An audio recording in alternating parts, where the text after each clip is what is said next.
go along with me in a little bit of a challenge here. As quick as you can, grab a calculator and a pencil and a bit of paper.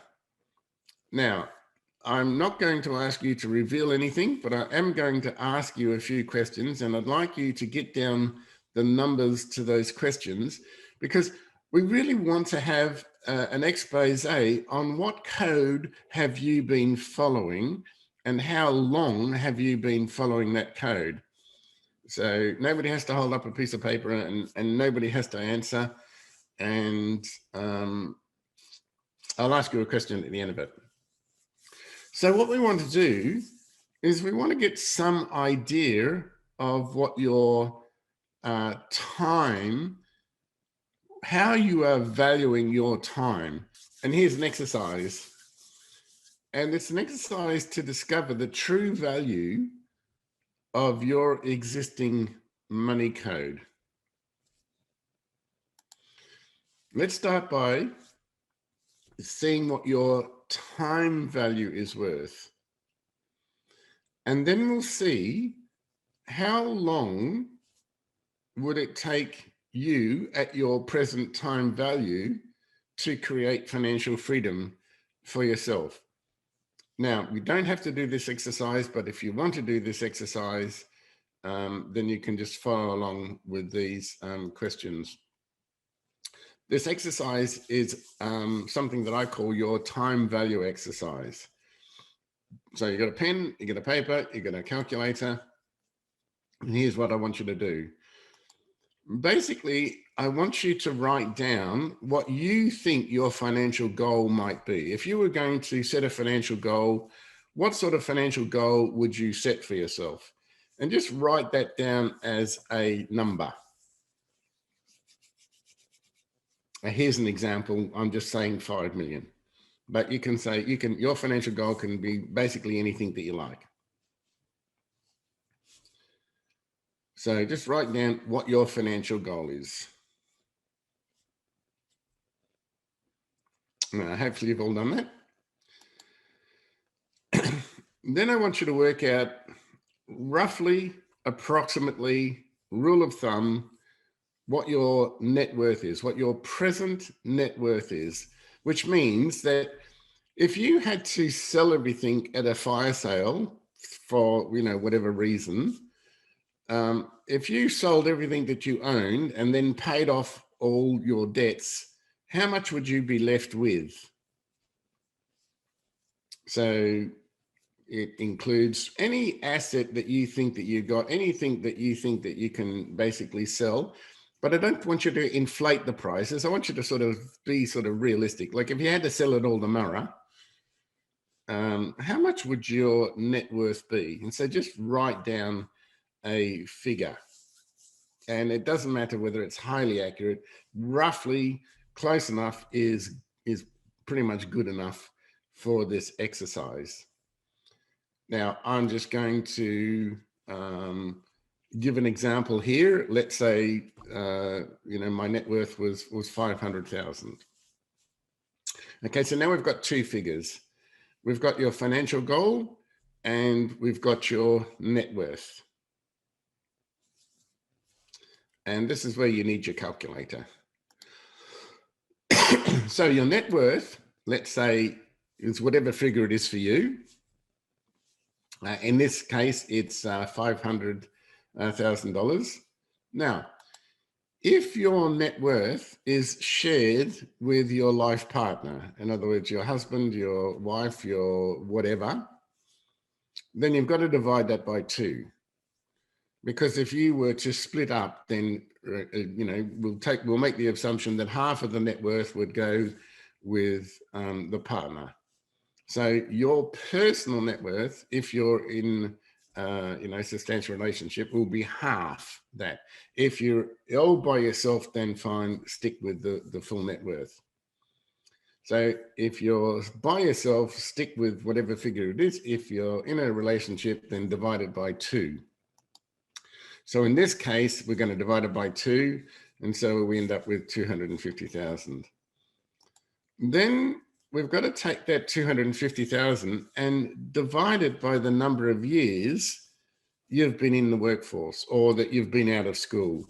So if you've been out of school 20 years, you divide that figure by 20 and you arrive at a new figure. If you've been in the workforce for 40 years, then you divide that figure by 40.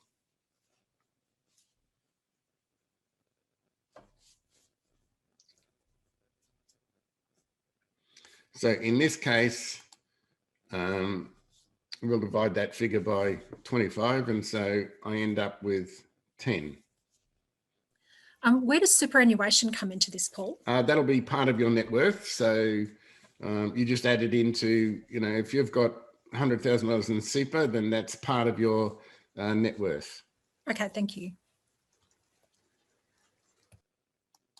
Now, take that last figure that you've got, which is divided by the number of years, and you've got, in this example, it's 10,000.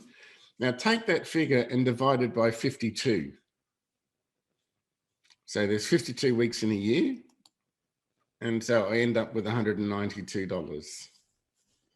Then take that figure and divide it by 5. And in this case, I end up with $39. And then take that figure and divide it by 8. And in this case, I end up with $4.80. Now, the 52 is 52 weeks in a year. The 5 is you work generally 5 days a week. And the 8 is you work generally 8 hours a day. If you're working 10 hours a day, of course, you would divide by 10. If you're working 6 days a week, you'd divide by 6. Okay, so basically, the time value of your money code, in this case, in this example, is $4.80. So basically, you've been working for $4.80 for every hour that you have been working in your life. Now, here's the interesting thing. Your time value equals the money that you generate in a year. In this case, I'm working for $4.80 an hour because of all my spending habits and all my get rid of money habits, which means that I can basically, if I was to save that $4, I would end up with $10,000 in a year.